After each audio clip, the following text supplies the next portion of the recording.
They stole my home for Bianca's $150,000 wedding. Smirking, they said, just buy another one. I kept quiet and hit send on the eviction notice for their own house. I always knew my family saw me as a bank account with legs, but I never thought they would actually rob me blind.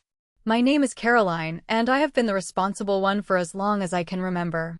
It was a Tuesday, 2 in the morning in Singapore, where I had been stationed for the past 8 months. The humidity outside was oppressive, clinging to the floor-to-ceiling windows of my high-rise apartment, but inside, the air conditioning was blasting, and my third cup of black coffee was rapidly going cold. I am 31 years old, working in international finance. That means I work 60 to 70 hours a week, analyzing quarterly reports, shifting numbers across time zones, and essentially living out of a suitcase. I do not have much of a social life, and my diet mostly consists of whatever I can order at midnight. But I made a promise to myself a long time ago that I would never, ever be financially dependent on anyone. To understand how we got to this point, you have to understand the dynamic I grew up with in New York. My parents, Benjamin and Diana, never outright said they loved my younger sister more, but they never really had to. The proof was in the pudding, and the pudding was served exclusively to Clara.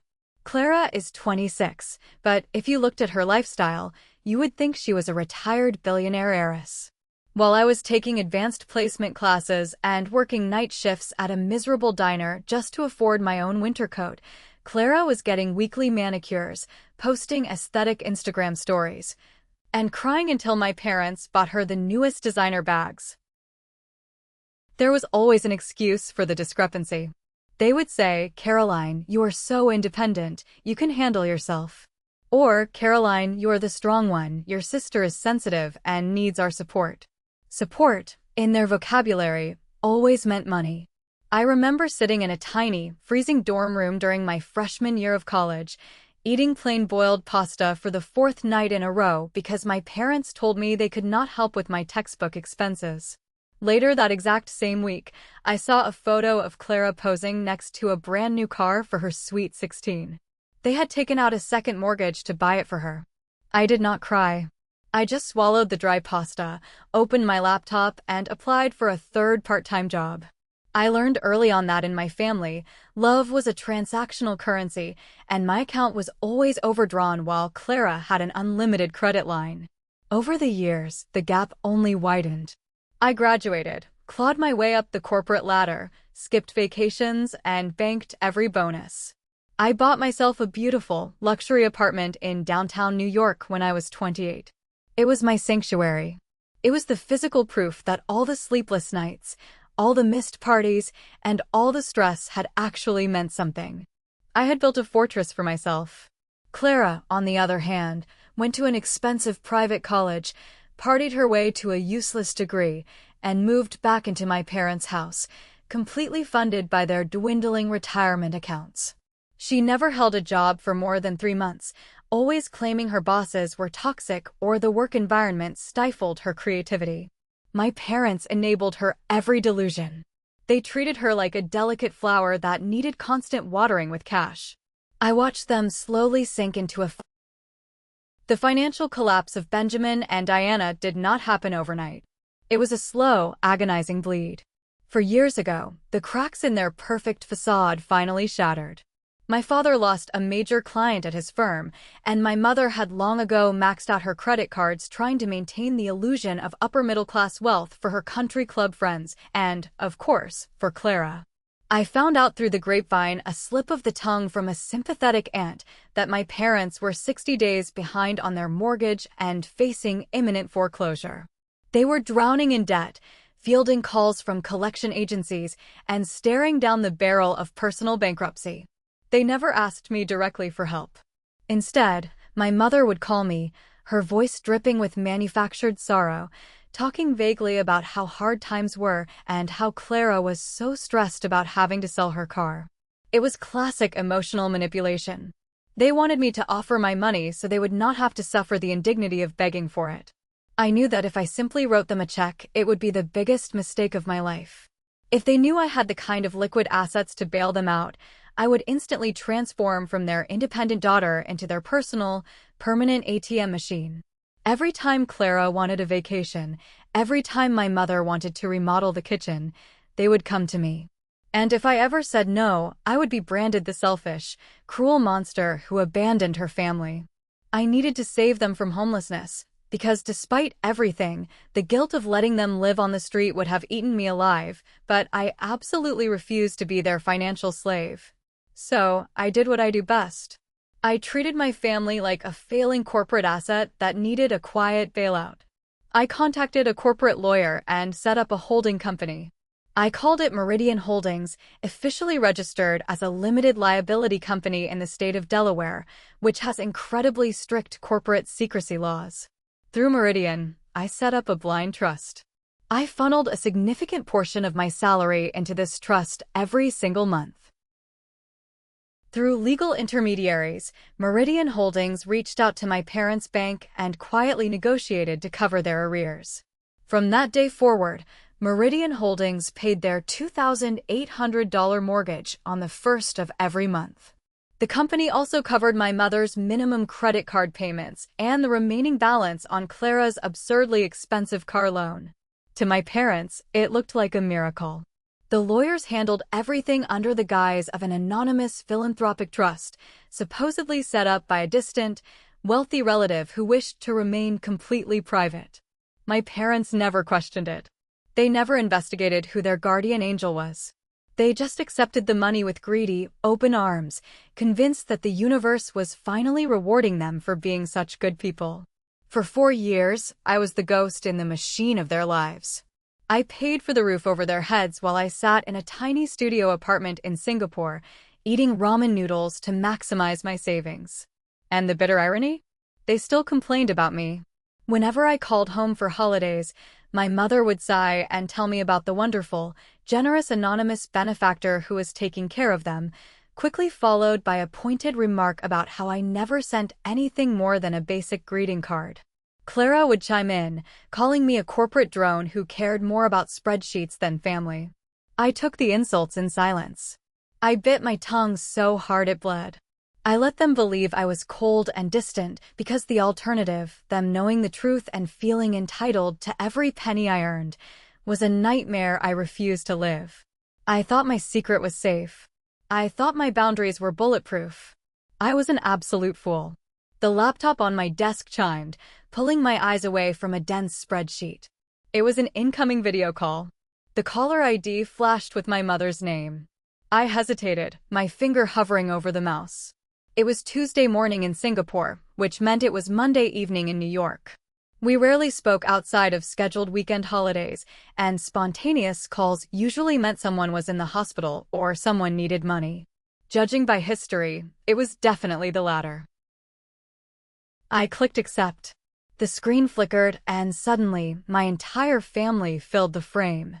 My mother, Diana, was practically vibrating with excitement.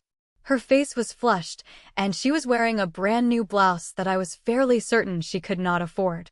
Next to her sat my father, Benjamin, wearing that jovial, overly friendly smile he only used when he was about to deliver bad news wrapped in a shiny ribbon. And right in the center, practically pushing my parents out of focus, was Clara. Clara was beaming, holding up her left hand to show off a diamond ring that looked heavy enough to cause a wrist injury. "Caroline. Oh, honey, we have the most wonderful, amazing news," my mother sang. Her voice had that specific, piercing pitch that always made the hairs on my arms stand up. I leaned back in my ergonomic office chair, instantly on guard. What is going on? Well, my mother started, clasping her hands together. You know Clara has been planning her wedding to Ashton. And you know how stressful it has been trying to figure out the budget for a proper destination wedding. Ashton's family is very prominent, Caroline. We simply could not embarrass ourselves with some cheap, local catering hall. I nodded slowly. I knew all about the wedding. Clara had been talking about it for 6 months. She wanted a massive, opulent event in Lake Como, Italy. She wanted a historic villa, imported flowers, a live orchestra, and a guest list of 200 people. The estimated cost she had bragged about on Facebook was $150,000. I also knew that Ashton's family, while wealthy, refused to pay for the wedding, citing old traditions where the bride's family foots the bill. "Get to the point, Mom," I said, my voice flat. My father took over, clearing his throat and puffing out his chest. "We found the perfect solution for the funding issue. Everything is paid for. The deposits are down. The flights are booked. It is going to be the event of the decade." My stomach performed a slow, sickening flip. My parents were broke. Meridian Holdings was barely keeping them above water. Where on earth did they get $150,000 in cash? "What kind of solution, Dad?" My father's smile faltered for just a fraction of a second, but he forced it back up, wider and more desperate this time. "Well, Caroline, since you are going to be in Singapore for another year and you are never even using your place in the city, we utilized it for the family." The world seemed to stop spinning. The hum of the air conditioner faded into a distant buzz. "You did what?" My mother chimed in, talking rapidly, trying to run over my shock with forced enthusiasm. "We took out a loan against the apartment, honey. A big one. The market is so hot right now, and the bank was more than happy to give us an equity line of credit. It covered the entire $150,000 for the wedding, plus a little extra for us to do some renovations on the house. It is brilliant, really." I stared at the screen, my brain struggling to process the sheer audacity, the sheer impossibility of what they were saying. "That is my apartment. My name is on the deed. You cannot take out a loan against property you do not own." "Well, technically, yes," my father said, waving his hand dismissively as if we were discussing a borrowed sweater and not felony fraud. "But you left us your spare keys, and we have been collecting your mail. We found the deed in your filing cabinet. We just handled the paperwork. We used a quitclaim deed. We filed it with the county clerk last month." "You forged my signature." The words fell out of my mouth, cold and heavy as lead. "You forged my signature on a legal document and bypassed a notary to steal equity from my home." "Oh, stop being so dramatic, Caroline," Clara snapped, rolling her eyes so hard I thought they might get stuck in the back of her head. "It is not stealing. It is utilizing family resources. Family helps family. You make tons of money, you're basically rich. You can just buy another apartment when you get back." "Buy another one?" I repeated, my voice dropping to a terrifyingly quiet whisper. "Exactly," my mother chirped, completely oblivious to the danger in my tone. "Besides, you are never even there. At least this way, the money is going to something meaningful. Clara's wedding is in 6 weeks. It is going to be magical. We knew you would understand. You have always been the smart one with money." I looked at the three of them. Not a single trace of guilt. Not a flicker of remorse. They were proud of themselves. They honestly believed they had found a clever loophole to fund their delusions of grandeur. They looked at me and saw nothing but a piggy bank they had finally managed to crack open. "I have to go," I said. "Wait, Caroline, do not be mad," my father started, finally sensing the absolute freezing temperature of my reaction. I reached out and clicked the red button, cutting them off mid-sentence. The screen went black. I sat in the utter silence of my office for a long, long time. I did not scream. I did not cry. A strange, terrifying calm washed over me. They thought they had outsmarted me. They thought I would just swallow this betrayal to keep the peace, like I had done my entire life. They had absolutely no idea what they had just set in motion. I picked up my cell phone and dialed a number I had memorized years ago. I did not care what time it was in New York. I needed my lawyer, and I needed him right now. Carter answered on the third ring. His voice was thick with sleep, groggy and confused. "Caroline? It is like, what, 10 in the morning over there? It is the middle of the night here. Is someone dead?" "Not yet," I said, my voice as steady and cold as a surgeon's scalpel. "But I need you to wake up, Carter. I need you to wake up and open your laptop right now. My family just declared war." I heard the rustle of sheets and the heavy thud of Carter sitting up. The sleep was instantly gone from his voice. We had been friends since college, and he knew exactly what I sounded like when I was pushed to the edge. "I am awake. I am booting up. What happened?" I paced the length of my apartment, my bare feet silent on the hardwood floor. "My parents just called me. They forged my signature on a quitclaim deed. They bypassed a notary, filed it with the county, and took out a massive home equity line of credit against my downtown apartment. They pulled out $150,000 in cash to pay for Clara's destination wedding in Italy. There was dead silence on the line for a full 10 seconds. All I could hear was the frantic clacking of a keyboard. Finally, Carter exhaled a long, heavy breath. "Caroline, are you serious? That is not just a family dispute. That is bank fraud. That is identity theft. That is forgery. Those are federal felonies. They could go to federal prison for years." "I am completely aware of the penal code, Carter," I replied. "But they think they only stole from their daughter. They think this is a civil issue that can be smoothed over at Thanksgiving dinner." "Okay," Carter said, his lawyer brain fully engaging. "I need you to send me everything. I will file an emergency injunction to void the deed and freeze the equity line. Do you have the original deed documents in your secure cloud?" "Yes, but there is something else," I said, stopping by the window to look out at the glittering lights of the Singapore skyline. "You remember the holding company I set up 4 years ago? Meridian Holdings." "Of course I do. I am the one who filed the incorporation papers in Delaware for you.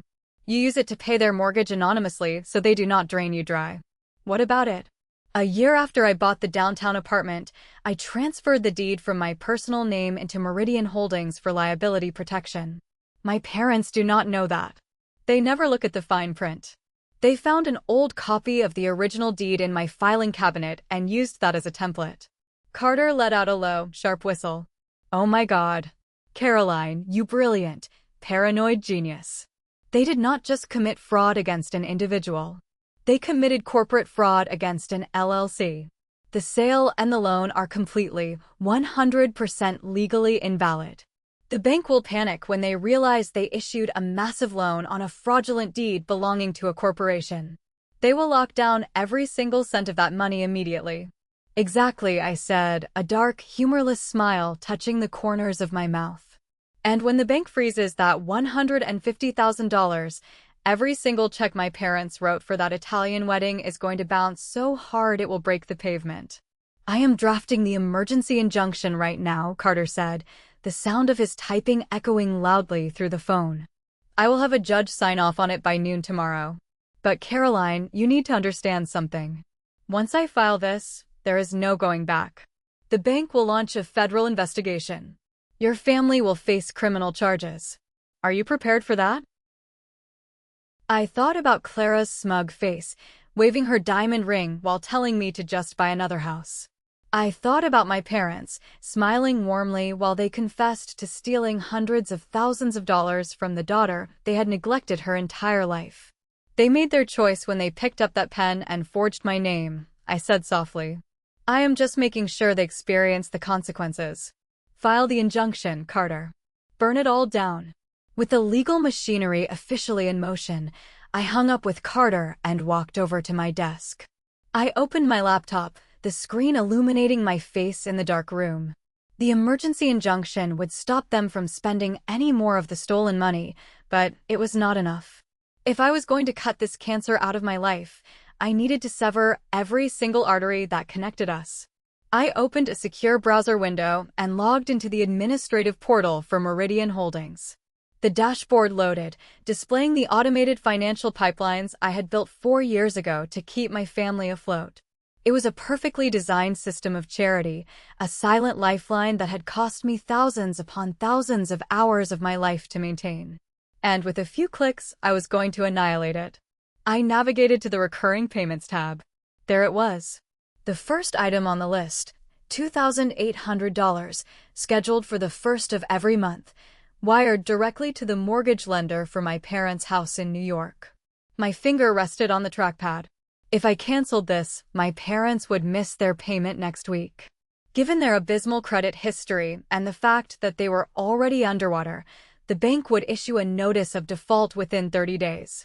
By day 60, they would be staring down foreclosure. They would lose the family home, the house I grew up in, the house where Clara had her sweet 16 while I worked the night shift. I clicked the red button marked Terminate.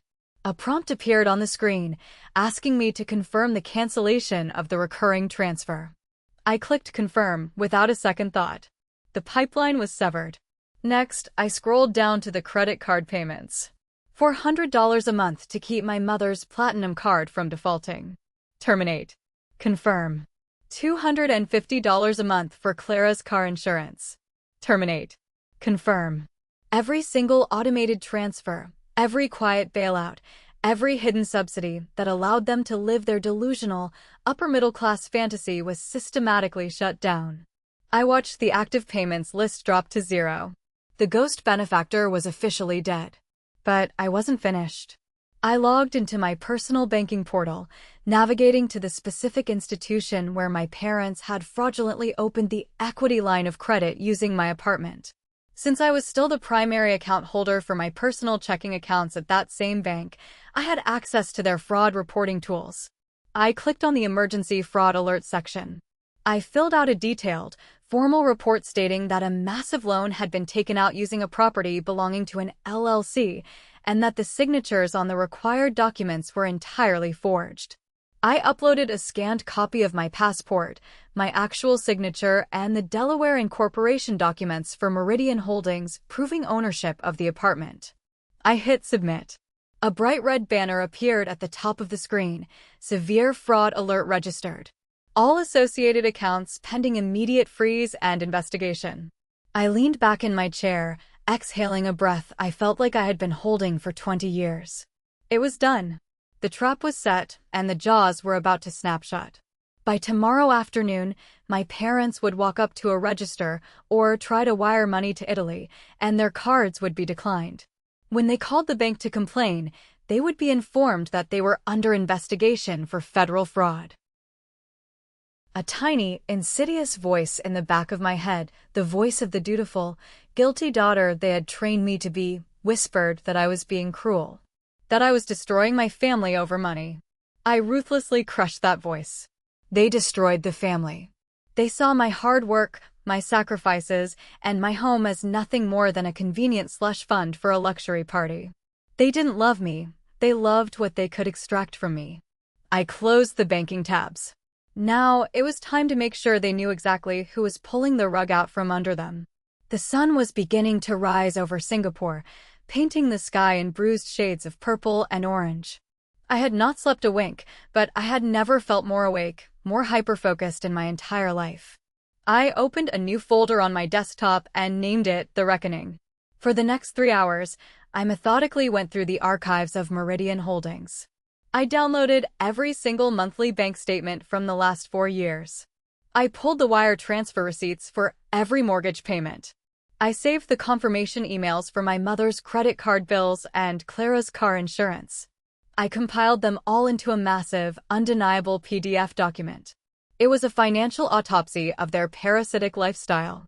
Page after page of numbers proving that without my silent intervention, they would have been living in a cardboard box years ago. The total sum was staggering, well over $130,000 in secret charity. Then I opened my email client and started a new message. I put my father, my mother, and Clara in the recipient line. I left the subject line completely blank. I stared at the blinking cursor, deciding how to phrase the execution of our relationship. I didn't want to sound angry. Anger implies passion, and passion implies I still cared. I wanted to sound like a machine. I wanted the email to be so cold it would give them frostbite. Dear Benjamin, Diana, and Clara, I typed, refusing to use the words mom or dad. It has come to my attention that you are experiencing some severe banking issues today. Specifically, you will find that the home equity line of credit you fraudulently opened has been frozen pending a federal investigation. You will also find that your upcoming mortgage payments and credit card bills will fail to process. Attached to this email is a comprehensive financial ledger. I strongly suggest you read it carefully. You will see detailed records from a company named Meridian Holdings. This is the company that has been paying your mortgage, your debts, and funding your lifestyle for the past 48 months. You will also note from the attached incorporation documents that I am the sole owner and CEO of Meridian Holdings. The anonymous benefactor you so happily relied upon while simultaneously calling me selfish and distant was me.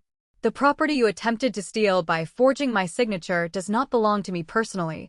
It belongs to Meridian Holdings. Your attempt to steal from your daughter has resulted in felony corporate fraud. Effective immediately, Meridian Holdings is terminating all financial support. You are completely on your own. Given your current debt-to-income ratio, I estimate your home will enter foreclosure proceedings within 60 days. Do not contact me again. I will only communicate through my attorney or the authorities regarding your criminal forgery. Best of luck with the wedding in Lake Como. Caroline. I read the email over 3 times. It was perfect. It was a tactical nuclear strike delivered in standard font.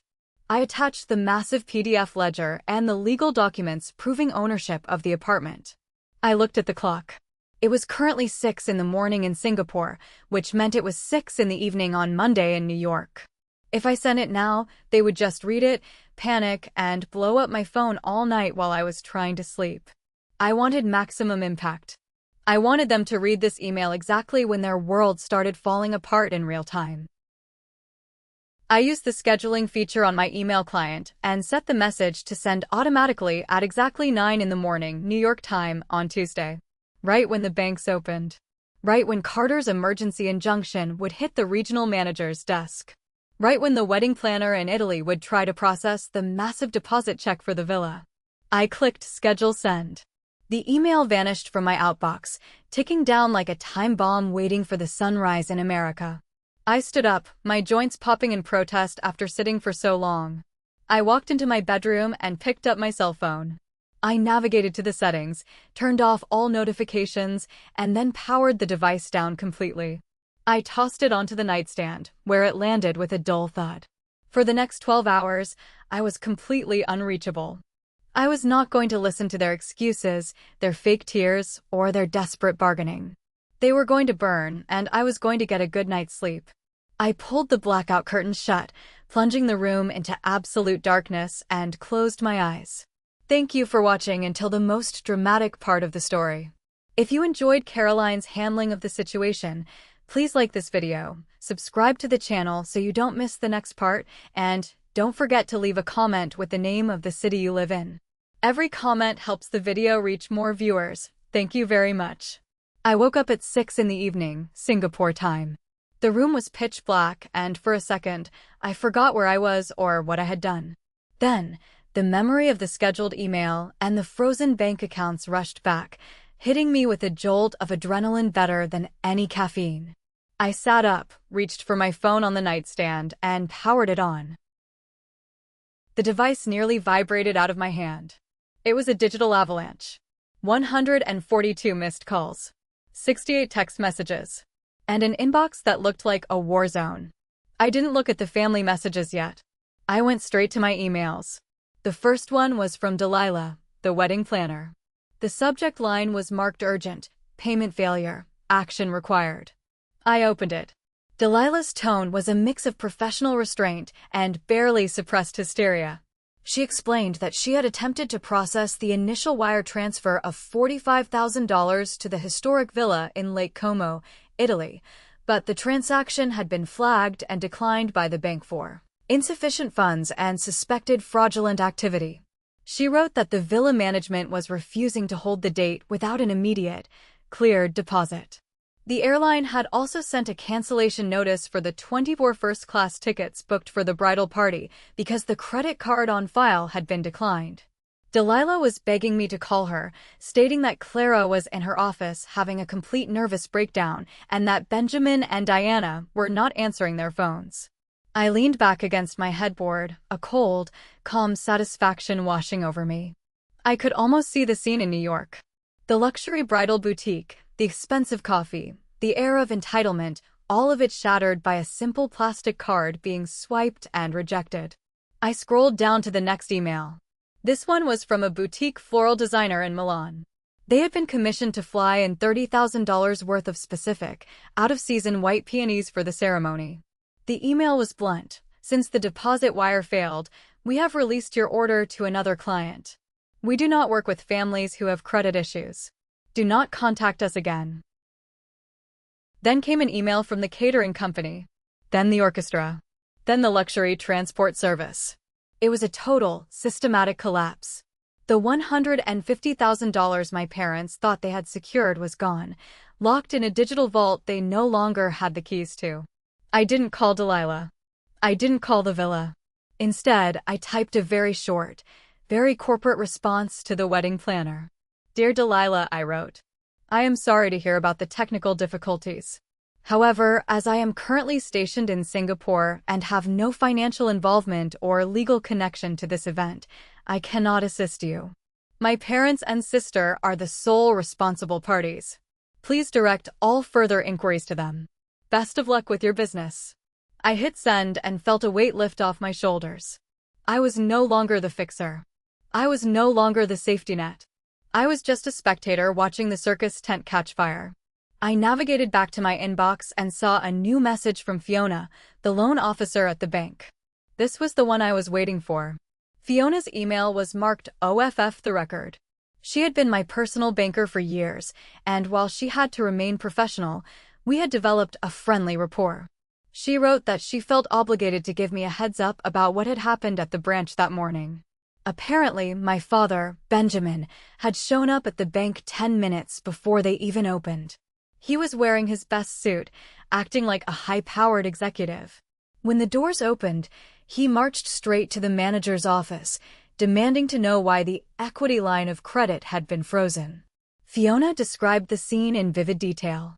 When the manager explained that a federal fraud alert had been placed on the account and that the deed was under investigation, my father's jovial mask didn't just slip, it disintegrated. He started screaming about how he was a loyal customer, how the apartment belonged to his daughter, and how he had every right to use family assets. The manager, a no-nonsense man who had seen every trick in the book, calmly pointed out that the apartment was owned by Meridian Holdings, a Delaware LLC, and that Benjamin's name appeared nowhere on the corporate filings. He then showed my father the forged signatures on the quitclaim deed. According to Fiona, my mother, Diana, arrived 20 minutes later, sobbing hysterically and telling everyone in the lobby that her daughter was mentally unstable and was trying to ruin her own sister's wedding out of spite. They were making a massive, embarrassing scene in a high-end Manhattan bank. Eventually, security had to be called to escort them out when my father refused to leave and started threatening to sue every employee in the building. But the most chilling part of Fiona's email was at the very end. She mentioned that during the investigation into the equity line, the bank's fraud department had cross-referenced my parents' other accounts. They discovered that 3 months ago, someone had attempted to open a new, high-interest personal loan for $60,000 using my social security number and a forged power of attorney document. The bank had denied it at the time due to a signature mismatch, but they hadn't reported it to me because my parents had claimed it was a clerical error. I felt a chill run down my spine that had nothing to do with the air conditioning. They hadn't just stolen the equity from my home in a moment of desperation.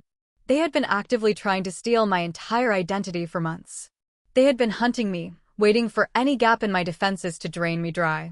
This wasn't a mistake. This wasn't family helping family. This was a calculated, long-term predatory plan. Every nice dinner, every "I love you" over the phone for the last 6 months had been a lie designed to keep me complacent while they sharpened their knives. My guilt, which had been flickering like a dying candle, finally went out completely. I was no longer dealing with my parents. I was dealing with criminals who just happened to share my DNA. By the time I finished reading Fiona's email, the care package I had scheduled, the one containing the 4-year financial ledger of Meridian Holdings, had been in their inboxes for exactly 2 hours. I decided it was time to listen to the voicemails. I put my phone on the desk, hit speaker, and started from the oldest message. The first one was from Benjamin. He sounded arrogant. "Caroline, there is a massive mistake at the bank.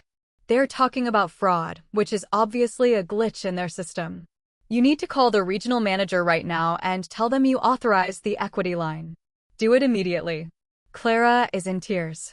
The second one was from Diana, 15 minutes later. Her voice was high-pitched and frantic. "Honey, please, we are at the bank and they're being so rude. Just tell them we have permission. It is for your sister. Do not let her big day be ruined over a paperwork misunderstanding. Then, there was a long silence in the message history. This was the window of time where they would have checked their emails. The next voicemail was completely different. It was my father again, but the arrogance was gone. His voice was trembling, sounding small and hollow. Caroline, we got the email. We saw the documents. Meridian, you? All this time? We didn't know. We honestly thought, look, we need to talk. This changes things. Please call me back. We're back at the house. Please. Next was my mother. She wasn't screaming anymore. She was whispering, her voice thick with tears. Caroline, I am so sorry. I didn't realize. I didn't know it was your money. We thought it was a blessing from God. We never meant to hurt you. Please, honey, do not do this. Do not let them take the house. We have nowhere else to go. I listened to them, one by one. The excuses were pathetic. I didn't know it was your money. As if stealing from a stranger or a mysterious benefactor made it okay. As if their blessing from God was actually just their daughter working herself to death in a foreign country while they mocked her for being a corporate drone. Then came the final voicemail. It was Clara. There were no tears in her voice. Only pure, unadulterated venom. You psychotic, manipulative monster, she screamed into the phone. I could hear the sound of something breaking in the background, probably a piece of expensive furniture I had paid for. You have been playing puppet master this whole time? You have been watching us struggle while you sat on your millions, making us beg for scraps from your stupid holding company? You are sick, Caroline. You are destroying my wedding because you are a sad, lonely workaholic who will never have a man love her enough to give her a ring. I hate you. If you do not fix this and get the bank to release the funds by tomorrow, I will make sure the whole world knows what a disgusting, cold-hearted person you are. Fix it now. The message cut off with a sharp click. I sat there for a moment, the silence of my apartment feeling heavier than before. Clara was 26 years old, and she still hadn't grasped the reality of the situation. She didn't realize that the scraps I had been feeding them were the only things keeping her from being homeless. She didn't realize that her perfect wedding was built on a foundation of felony fraud. I looked at the email on my laptop screen, the one from the wedding planner. I knew what I had to do. I needed to move the fight to the one place where Clara and my parents couldn't hide, the court of public opinion and the actual court of law. I picked up my phone and called Carter. Are the injunctions fully served? I asked when he picked up. Yes, Carter said. The bank has officially frozen the accounts, and the county clerk has flagged the deed as a fraudulent filing. The local police department's fraud unit has been notified. Caroline, your parents' attorney, if they can even afford one, is going to have a nightmare of a time. But I have to ask, are you ready for Act 4? Because it is about to get very, very public. I was born ready, Carter, I said. Let's finish this. The next morning, I didn't even have to look for the drama. It found me. Clara, true to her threat, had decided to expose me. She had posted a massive 20-slide story on Instagram and a 3-minute video on TikTok. I watched it while eating breakfast. In the video, Clara was sitting on my parents' sofa, her eyes red and puffy, looking like the ultimate victim. She told a harrowing story of how her successful but jealous older sister had been secretly controlling the family's finances for years, like a financial predator. She claimed I had lured them into a false sense of security by paying their bills anonymously, only to pull the rug out weeks before her wedding to Ashton to ensure her unhappiness. She called me a manipulative narcissist and emotionally abusive. She even had the audacity to say that I had stolen the family's money through my corporate job and was now using it to blackmail my own parents. At the end, she sobbed into the camera, asking for donations to her GoFundMe so she could save her dream wedding from her sister's revenge fantasy. For a split second, I felt that old, familiar sting of being the villain in her story. But then I scrolled down to the comments. The internet is a strange place, but it is very good at spotting a lie when the facts don't add up. One of the top comments, with over 5,000 likes, read, "Wait, so your sister was paying your parents' mortgage and your car insurance for 4 years for free, and you're mad because she stopped?" Since when is someone else's salary family resources? Another one said, wait, the wedding planner just posted that the payments bounced because of fraud investigation. Did you guys actually steal from your sister to pay for a Lake Como wedding? Because that's not emotional abuse. That's a felony, sis. The tea was spilling everywhere. People who knew us in high school, former neighbors, even people I had worked with, were chime in. The narrative Clara had tried to build was crumbling under its own absurdity. By noon, a popular dramedy channel on YouTube had picked up the story, titled, "Entitled Bridezilla's Family Commits Bank Fraud for $150,000 Wedding." The receipts are insane. I sat back and watched the world do my work for me. Clara had always lived for the approval of strangers on the internet. Now, those same strangers were dissecting her greed and my parents' criminality in front of millions. She had wanted to make me the villain to save her reputation. Instead, she had turned herself and my parents into the poster children for toxic entitlement. The GoFundMe she started? It was shut down within 3 hours for violating the fraudulent activity terms of service after someone reported it with the bank's fraud alert details. But the biggest blow wasn't from the internet. It was from the one person Clara actually cared about. Around 2 in the afternoon, my phone rang. The caller ID showed a number I recognized but hadn't seen in months. It was Ashton, Clara's fiancé. Caroline. His voice was quiet, sounding incredibly weary. "Hello, Ashton," I said, keeping my tone neutral. "I assume you have seen the news." "I have seen the news, the TikToks, and the legal documents my mother's attorneys just pulled from the county records," he replied with a heavy sigh. "Caroline, is it true? Did they really forge your signature on a deed for my wedding?" "Yes, Ashton. They forged a quitclaim deed to take a line of credit against my apartment. It was a $150,000 loan. The bank has officially flagged it as felony fraud." There was a long silence on the other end of the line. I could hear the sound of wind in the background. He was likely outside, trying to get away from the chaos. "My parents are livid," Ashton finally said. "They are old money, Caroline. You know how they are. Reputation is everything. My mother spent the morning calling the country club and the villa in Italy, trying to distance our family from yours. She told me that if I marry into a family of fraudsters and thieves, I am effectively disinherited. I am sorry you are in the middle of this, Ashton. You were always decent to me." "I had no idea, Caroline. I swear. Clara told me that you were helping with the wedding as a gift. She told me you were the one who suggested the Lake Como villa. She said you wanted to make up for being so distant." "She lied to you, Ashton. She lied to everyone." "I know that now," he said, and his voice broke slightly. "I went over to the house an hour ago. I wanted to hear her side. But when I got there, it was a madhouse. Your father was screaming at a process server, and Clara was throwing a tantrum because her Instagram account got shadow banned. She didn't even care about the fraud. She only cared about her aesthetic being ruined." He paused, and I could hear him taking a shaky breath. "I ended it, Caroline. I took the ring back. My mother's lawyers are already drafting a statement to release to the press. We are done. I can't be part of this. I can't look at her without seeing the person who is willing to send her own sister into debt for a party." "That is probably for the best," I said softly. "What are you going to do now?" he asked. "I am going to let the law handle it, Ashton. I spent 31 years being the responsible one. Now, I am just going to be the honest one. Good luck, Ashton." I hung up. Clara had lost her Prince Charming. She had lost her $150,000 wedding. And she had lost the wealthy future she had been banking on. The dominoes were falling exactly as I had intended, but the final, most dangerous piece was still standing. My parents were about to do something truly desperate. 2 hours after Ashton hung up, the situation took a dark legal turn. I received a frantic call from Carter. "Caroline, you aren't going to believe this.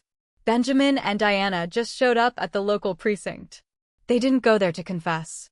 They filed a formal petition for an emergency restraining order and a wellness check against you." I froze. "A wellness check?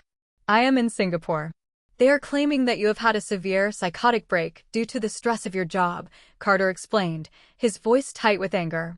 They told the police that you are financially abusing them by withholding funds that were legally promised to the family, and that your behavior with Meridian Holdings is part of a manic episode designed to harass them.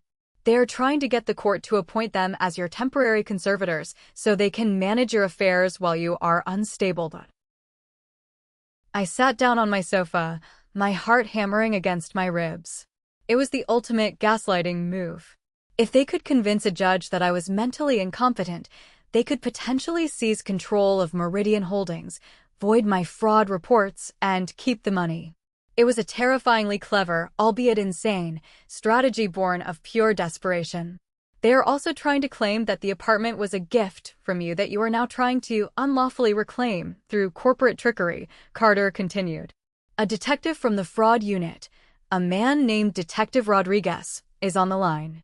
He wants to talk to you. He saw their report, but he also saw your filing from yesterday. He's confused, Caroline. Put him through, I said, my voice steadying. The line clicked. Ms. Caroline? This is Detective Rodriguez. I have your parents here. They're making some very serious allegations about your mental health and financial abuse. They claim you are holding their home hostage. Detective, I said, I am a senior executive in international finance. I undergo rigorous psychological and background checks every 6 months for my security clearance. I am currently 6,000 miles away. I have never promised them any funds beyond the anonymous charity I have provided for 4 years to keep them from being homeless. They say the apartment sale was legitimate, Rodriguez said. Detective, I have emailed you the Delaware incorporation documents for Meridian Holdings. My parents are not officers of that company. They have no legal authority to sign for it. I have also sent you the original deed and a sample of my actual signature. If you compare it to the quitclaim deed they filed, you will see it is a crude forgery. I took a deep breath. Detective, I am not the one who is unstable. My parents have been living on my secret charity for years. When they realized they couldn't squeeze any more out of me, they forged my name to steal hundreds of thousands of dollars. They are now filing false police reports to cover up their crimes. I want to press full charges. Forgery, identity theft, and now, filing a false report. There was a long pause on the other end. I could hear muffled shouting in the background. It sounded like my father. Ms. Caroline, Rodriguez finally spoke, his tone changing. I've been doing this for 20 years.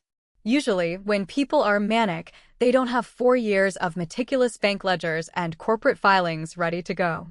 Your parents just handed me a report that contradicts the public record. Stay by your phone. I think we are going to be having a very different conversation with Mr. and Mrs. Gill in about 5 minutes. He hung up. I looked at the time. It was late in New York. The sun was setting. My parents had walked into a police station to trap me, and instead, they had walked into a cage of their own making. I turned my phone off and waited. I had a flight to catch. The flight from Singapore to New York was 22 hours of sensory deprivation and deep, soul-searching reflection. By the time I landed at JFK, I was exhausted, but I felt like a different person. I wasn't just Caroline the bank account. I was Caroline the survivor. I went straight from the airport to Carter's office. He handed me a suit and a cup of coffee. The preliminary hearing is in 3 hours, he said. Detective Rodriguez didn't mess around. Once he saw the signature mismatch and the corporate filings, he didn't even let your parents leave the station. They were booked for felony forgery and filing a false police report. The courtroom was small, cold, and smelled of old paper and floor wax. I sat in the front row, my heart thumping a slow, steady rhythm. When the side door opened and the bailiff led my parents in, I didn't look away. Benjamin looked like a ghost. His expensive suit was wrinkled, and his hair was a mess. He looked 10 years older than he had on the video call. Diana was worse. She was trembling, her face blotchy from crying, clutching a handful of damp tissues. They were handcuffed. Clara sat in the back alone. Ashton's family was nowhere to be seen. She looked at me with a look so sharp it could have drawn blood, but I felt nothing. No anger, no pity. Just a vast, empty space. Judge Martinez, a woman with a reputation for being a hammer when it came to white-collar crime, didn't waste time. She reviewed the evidence provided by the bank and the Meridian Holdings ledgers. "Mr. Gill," she said, her voice echoing in the quiet room. "You claim this was a family misunderstanding. However, I am looking at a quitclaim deed with a signature that a 5-year-old could tell is a forgery.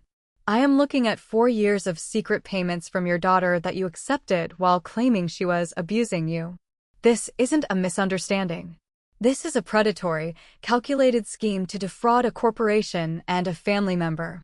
My mother started to sob. "Your Honor, please, we just wanted our daughter to have a beautiful wedding.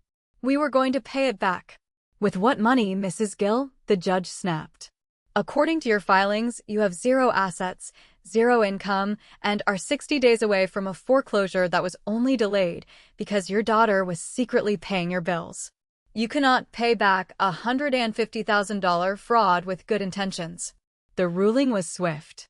The judge denied bail, citing the flight risk and the severity of the identity theft charges. They were remanded to custody pending a full trial. As they were being let out, my father stopped for a second. He looked at me, his eyes pleading. "Caroline, please. Fix this. We're your parents." I stood up, smoothed my jacket, and looked him right in the eye. "No, Benjamin. You're just 2 people who got caught. I don't have a family anymore."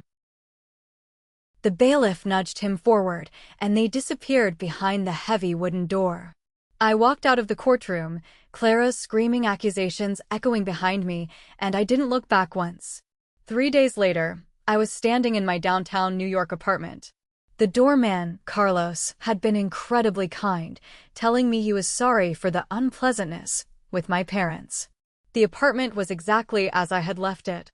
The same books on the shelves, the same photos of me at my graduation, the same scent of expensive vanilla candles. But it felt different. The air felt stale.